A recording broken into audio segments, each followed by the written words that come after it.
Hi, Joseph Trinidad here, and together with my group mates, in this video we are going to discuss one of the best known and most influential moral theory, the utilitarianism. We are going to define the concept of utilitarianism, discuss the principle of utility and its practical applications, and compare and contrast act and rule utilitarianism. Ano nga ba ang utilitarianism at ano ang mga ideyang nakapaloob dito? So, for the overview, utilitarianism is a moral philosophy na ipinakilala ni Jeremy Bentham at ang nakadiskubre ay si John Stuart Mill. It aims to maximize happiness or pleasure for the greatest number of people. This philosophy evaluates action based on their consequences, with the goal of achieving the greatest overall happiness or pleasure, also known as the greatestness happiness. Exploring the three core principles of utilitarianism. Utilitarianism is normative ethical theory that evaluates the moral worth of an action based on its consequences for overall happiness. It is a form of consequentialism with a focus on outcomes rather than intentions. The principle of utility or greatest happiness. Principle. This principle asserts that actions are right if they tend to promote happiness and wrong if they tend to produce the reverse of happiness. Happiness is defined as a pleasure and the absence of pains, while unhappiness is pain that prevention of pleasure. The greatest happiness principle is the ultimate standard of morality set forth utilitarianism, which advocates for the greatest good for the greatest number. The principle of utility is the guiding force behind utilitarian. Through it suggests the moral worth of an action is determined by contribution to overall utility. That is, balance pleasure over pain. When faced with a moral dilemma, a utilitarian considers the option and chooses the one yields the greatest net happiness. The consequentialist nature utilitarianism holds that the morality of an action is determined by its resulting outcome. This principle emphasizes that the ends of justify the means if an action results in more overall happiness than alternative action, then it's morally correct choice. As a consequentialist theory, utilitarianism requires a calculation of the positive and negative consequences of any action. This involves considering the immediate and long-term impact on all affected parties. The rightness or wrongness of an action is not inherent but is evaluated based on the happiness or unhappiness it produces. Equality of consideration. The third principle is the equal consideration of interest, which posits that each person's happiness is as unimportant as anyone else. In utilitarianism, no one is well-being considered more significant than others. This principle is rooted in the idea of impartiality and fairness. This principle ensures that everyone's interests are weighed equally in the utilitarian calculus. It rejects favoritism and discrimination, advocating for an unbiased approach to ethical decision-making. When applying this principle, a utilitarian must consider the impact of actions on all individuals without giving preferential treatment to any single person or group. These principles form the bedrock of utilitarian ethics, guiding individuals and societies towards action that maximize happiness and minimize suffering.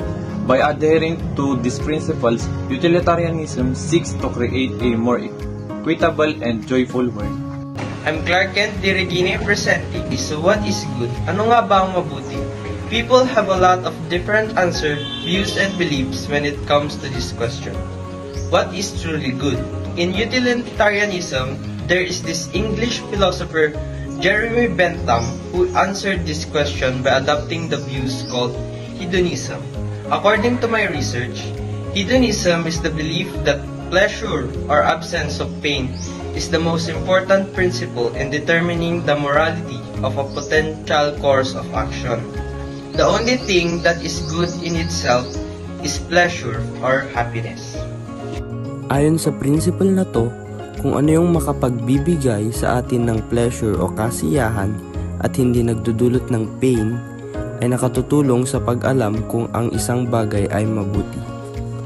The only thing that is good in itself is pleasure or happiness. Sabi pa dito, ang pleasure at happiness, however, are intrinsic goods, meaning that they are goods in themselves and not because they produce some further valuable things. Likewise, on the negative side, lack of food, friends, or freedom is instrumentally bad because it produces pain, suffering, and unhappiness. But these things are intrinsically bad in themselves and not because they produce some further bad thing. Principle of utility. The principle of utility holds that an action is good insofar as it tends to promote happiness for moral agents. Dito, hindi mo lang masasabi na isang bagay o isang action ay masama or mabuti itself, kundi base sa utility or benefits nito. Self-interest. They consider only on utility. Siyempre, alangan naman na kung ano yung para sa iba, yun rin ang pipiliin mo kahit di mo gusto. Okay, so dito may example tayo in choosing ice cream. For yourself, the utilitarian view is that you should choose the flavor that will give you the most pleasure. Of course, you're going to choose what do you want at kung anong flavor ang gusto mo.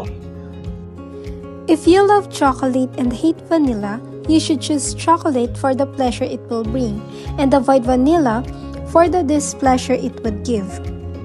In addition, if you enjoy both chocolate and strawberry, you should predict which flavor will bring you more pleasure and just whichever one will you do that. In this case, because utilitarianism is being applied to decision about which action is best for individual person, it focuses only how various possible choice will affect the single person interest and those not consider the interest of other people.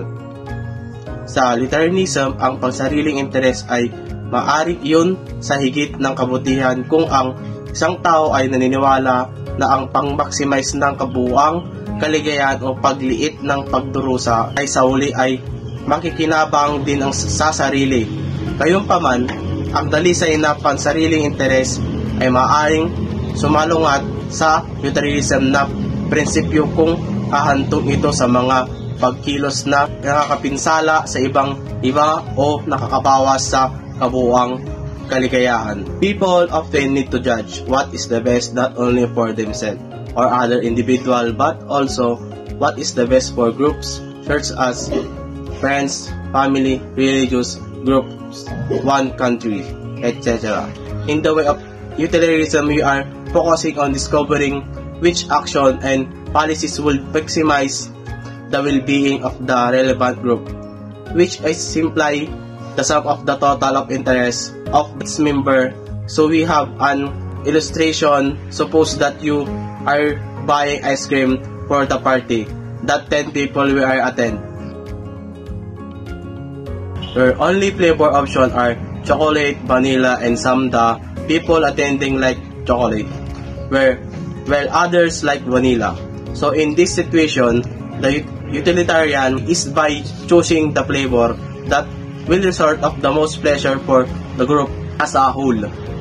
This will yield to what we call the greatest happiness for the greatest number. The utilitarian method requires you to count everyone's interest equally, without any bias. You should not weigh some people's interests, including your own, more heavily than others. Everyone is affected their circumstance in which the utilitarian analysis focus on the interest of a specific individual or groupings. The utilitarian moral theory requires the moral judgment be based on the equal consideration of interests. There are two types of utilitarianism: acutilitarianism and rule utilitarianism. Acutilitarianism. Evaluate each individual action based on its consequences, aiming to produce the greatest amount of happiness. for the greatest number of people in particular situation. Kumbaga, mas mahalaga ang kasiyahan na meron sila kaysa kung ilan lang sila na naroroon. Rule utilitarianism focuses on following rule that lead to the greatest of rule happiness when consistently applied. Ito naman ay mas nakafocus sila sa mga rules na meron sila kaysa sa kasiyahan nila.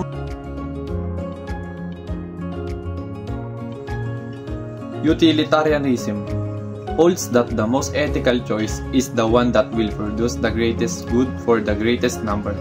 Kung ano mas makakabuti para sa nakararami. It is the only moral framework that can be used to justify military force or war. It is also the most common approach to moral reasoning, used in business because of the way in which it accounts for cost and benefit. Well, certainly, there is a limitation of utilitarianism that is we cannot predict the future. It's difficult to know with certainty whether the consequences of our action will be good or bad. This is one of the limitations of utilitarianism.